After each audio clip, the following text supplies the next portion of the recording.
end of the year, and they just looked tired and small. And Steve Kerr had said at the time, like, we need some days off. Well, you watched a very energized team against Houston, and Houston's really, really talented but young. And the Warriors' game plan was don't give them any transition points.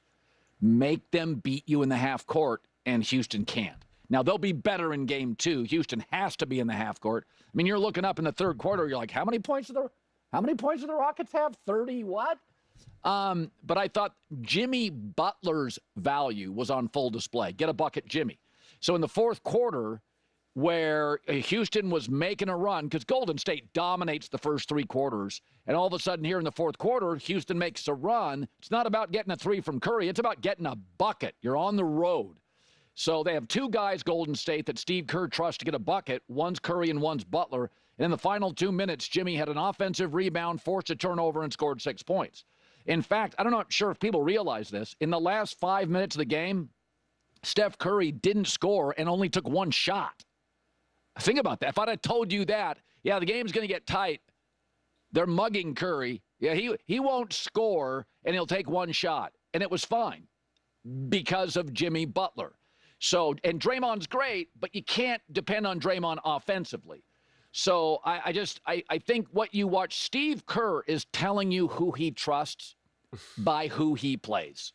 And Jonathan Kuminga, who I think has to play some minutes in the series eventually, they're not playing.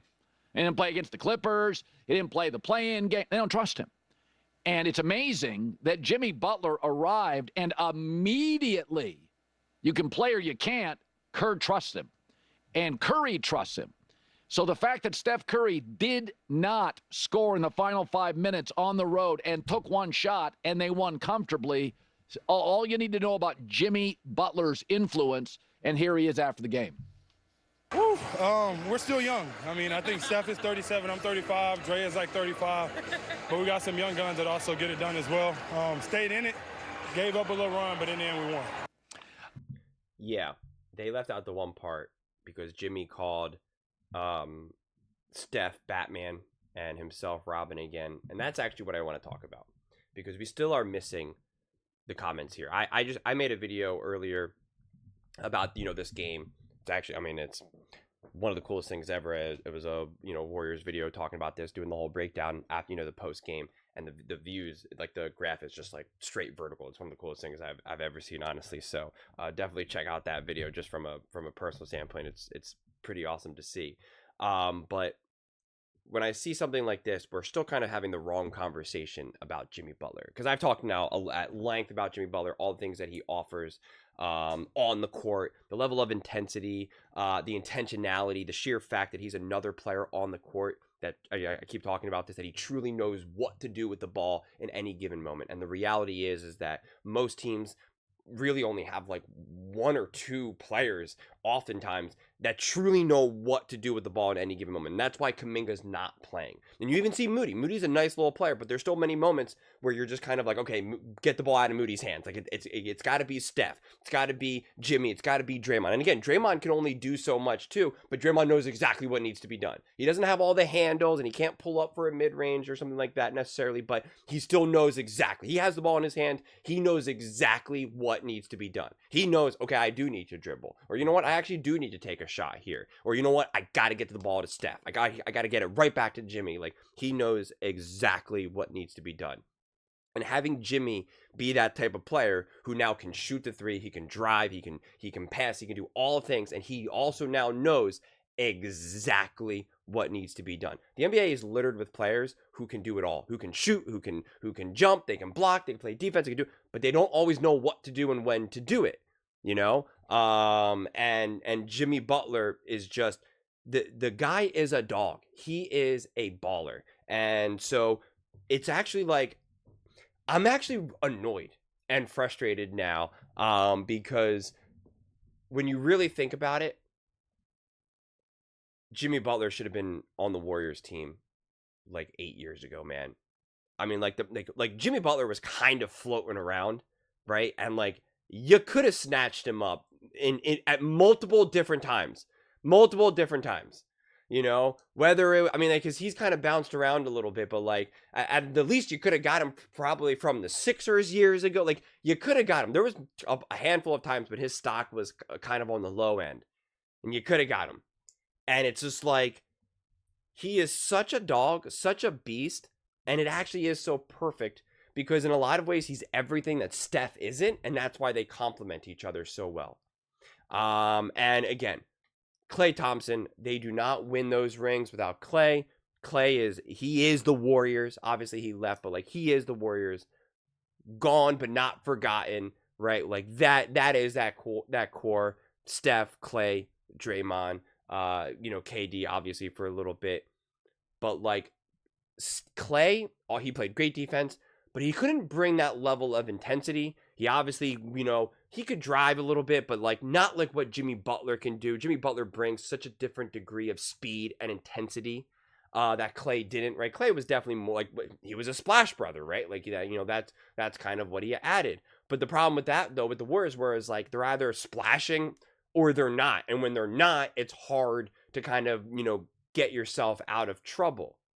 And Jimmy Butler just adds a whole nother layer to this team, both offensively and defensively, that you're just like, dude, if Jimmy Butler was on this team like 5-6 years ago and they had been playing with each other all this time, I mean, it's a wrap, man. Like they could literally have like 8 rings. Seriously, they could have like 8 rings. It's just endless. And the thing that I really want to highlight too is that like Jimmy Butler is actually the ultimate team player. The fact that he's now said so many times, Steph is Batman. That's my Batman. And I get to be Robin. Guys, I can't tell you enough what that says about Jimmy Butler as a leader. He's saying this again and again and again. So everyone knows. The media knows. The fans know. The players on the Warriors know. He knows that Steph knows. And it's not even 100% true. Because really, Jimmy Butler is like Batman and Steph is Superman. Like they're both superheroes, like equal superheroes. They're both special, man. And they're both absolutely crucial for this team. Obviously, Steph is Steph, but like it's crucial. It's absolutely crucial. And just the sheer fact that Jimmy Butler is like just emphasizing that again and again and again, it makes it keeps everything clear. It keeps everything clear. And one of the hardest parts when you're playing ball, when you are like the 3rd, the 4th, the 5th, the 6th, the 7th option, right? When you're that guy, it actually is incredibly hard to play. Because you're trying to figure out, like pods is an incredibly underrated situation, because you're just kind of like, you don't know when you're supposed to shoot, when you're supposed to drive, when you got to get the ball back to Steph. Like it's kind of complicated. It's something that Jordan Poole continued to struggle with, what Kuminga continues to struggle with. It's hard to find a rhythm, and it's why Kevon Looney understands his role. He understands where he is. The Sean Livingstons, the Barbosas of the world, like they understood when it's my place to shoot, when I got to get my buckets, when it's time, I got to get the ball right back to Steph. I got to get it to Klay. Nope, give it back to Draymond. He's going to make the decision, not my decision. Like you got to know. And it's hard. It's not always easy. And Jimmy Butler is letting everyone know this is still all the hierarchy. There's definitely going to be moments when like a player's got to like kind of, sometimes you are a player and you kind of have to decide, oh man, do I get the ball to Jimmy or do I get the ball to Steph? And they do such a beautiful job of that communicating, cross court, pointing at each other. The communication is so high level. Everyone understands. They all feel it. You watch Steph and Draymond and Jimmy Butler all play together like they've been a core for the last decade. And they all deserve credit. I was going to say, all the credit goes to Jimmy. Jimmy definitely deserves a ton of credit because he's the one that's entering in this, but it's also just what's, Steph and Draymond as well. You can even see Draymond even deferring to Jimmy at times. And it's just beautiful. I mean, it really is. It's beautiful. It really is. It's awesome. It's like a stepfather treating his stepkid like it's his own child, man. I mean, like you could bring tears to your eyes. You're just like, this is an adopted family, and it just works. And it's just awesome. It's awesome, and you can't say it loud enough. Listen, are they going to continue to dominate and win? Are they going to win this series again? I don't know. Basketball is crazy like that. You can't ever overreact.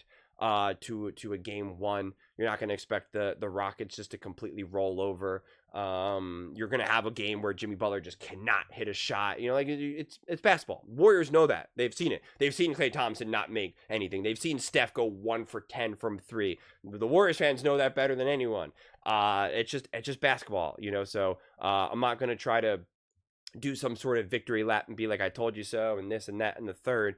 But you know, some of these stories, especially with Jimmy Butler being ripped throughout his career, like you got to tell both sides of the story, right? And to me, this has been an awesome story.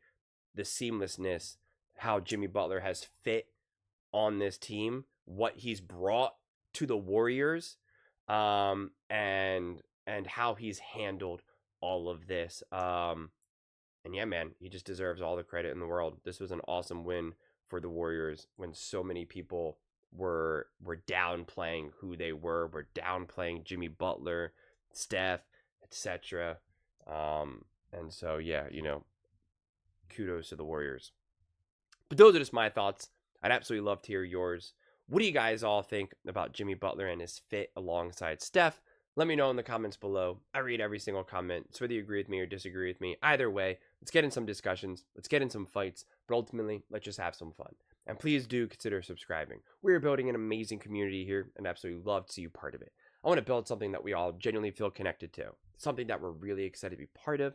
I think we're well on our way to doing it. And please don't forget to give this video a thumbs up, as it really does help the visibility and the algorithm. Thank you so much. See you next time.